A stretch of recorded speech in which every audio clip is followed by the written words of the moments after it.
फरमाते सहाबा ना बात कर रहे थे और बात ये कर रहे थे कि यार लोगों को गुनाहों से कैसे रोका जाए, लोगों को गुनाहों से गुफ्तगू सहाबा ये कर रहे थे। अब्दुल्लाह इब्न उमर कहते हैं बैठे थे और जो गुफ्तगू कर रहे थे कि गुनाहों से प्लानिंग ये होती थी, उनकी जो महफिलें होती थी ना बैठ के, वो खुश गपियां नहीं होती थी, बल्कि वो तबलीग की जद्दोजहद की, लोगों को बुराई से मना करने के लिए बैठते थे, उस पर मनसूबाबंदी करते थे, प्लान करते थे, आगे तरतीब देते थे। गुफ्तगू हो रही थी तो अब आपस में बात होने लगी कि कौन सा गुनाह ज्यादा बुरा है जिस पर सबसे पहले काम किया जाए।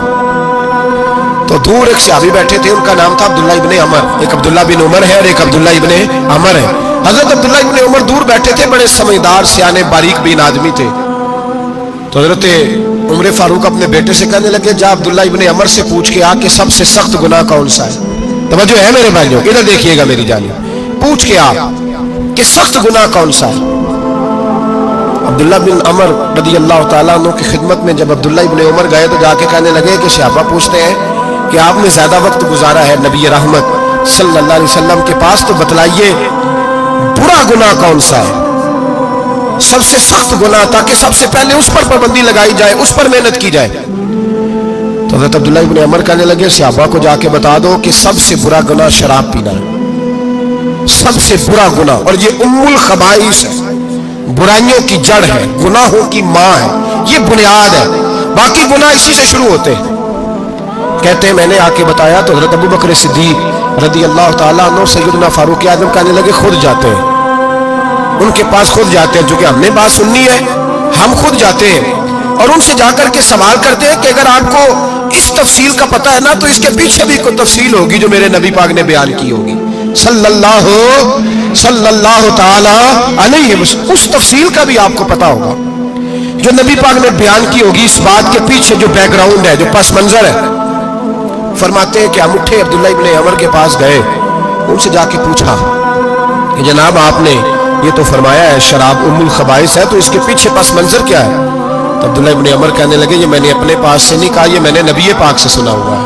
हुजूर सैयद आलम सल्लल्लाहु अलैहि वसल्लम बैठे थे तो हुजूर ने फरमाया शराब ये नशा ये बुराइयों की माँ है। और फिर हुजूर ने एक मिसाल बयान फरमाई, नबी रहमत अलैहिस्सलाम ने फरमाया बनी इसराइल का एक वाकया है, एक खूबसूरत जवान था, एक औरत का दिल आ गया उस पर। ये याद रख लें, हम लड़कों को मना करते रहते हैं लेकिन हमें घर की बच्चियों पर भी तवज्जो देनी होगी, हमें उनके फूल पर भी निगरानी करनी होगी, हमें वहां भी गौर करना होगा। इसलिए कि अगर कोई बच्ची गुंजाइश ना दे तो मेरा ख्याल है कि लड़का जुर्रत करने की ताकत नहीं रखता, तो वहां भी उनकी अम्मा से कहे कि पाबंदी लगाए, बच्ची किसी का मोबाइल लेकर के कहीं उसको इस्तेमाल तो नहीं कर रही, इस पौधे पर भी तवज्जो दे, दरख्त बनने से पहले इसकी भी निगरानी करें, यह भी बड़ा जरूरी काम है। औरत का दिल आ गया तो नबी पाक अलैहिस्सलातु सलाम फरमाते उसने कोई बहाना लगाया, किसी को कहा कि उस नौजवान को बुला के लाओ, उसको कहो कि हमने कोई गवाही लेनी है तुझसे। वो नौजवान आया, एक कमरे में दाखिल हुआ तो अगले कमरे में ले गए, वहां दाखिल हुआ तो उससे अगले कमरे में ले गई, वो दाखिल हुआ तो इसी तरह 7 मुकफ्फल कमरों में ले गई। मेरे करीम रसूल मेरे महबूब पाक अलैहिस्सलाम फरमाते सहाबा को समझा रहे हैं मीठे लबो लहजे में, फरमाते जब सबसे पिछले कमरे में ले गई तो एक लड़का बंधा हुआ था वहां रस्सियों से, शराब का प्याला पड़ा हुआ था। तो बीबी कहने लगी कोई गवाही शवाही नहीं लेनी, तुझे इसलिए बुलाया है कि तेरे ऊपर दिल आ गया है, अब मेरे साथ मुंह काला कर। तो वो जवान कहने लगा नहीं, मैंने अपने नफ्स को पाक रखा हुआ है, मेरी नजर भी पाक है, दिल भी पाक है, और उसकी बरकत यह है कि रब ने मेरी रूह को भी पाक रखा हुआ है, तो मैं ये हरकत नहीं कर सकता। पाक लोग पलीत कामों की जानिब तवज्जो नहीं करते, मैं ये हरकत नहीं कर सकता।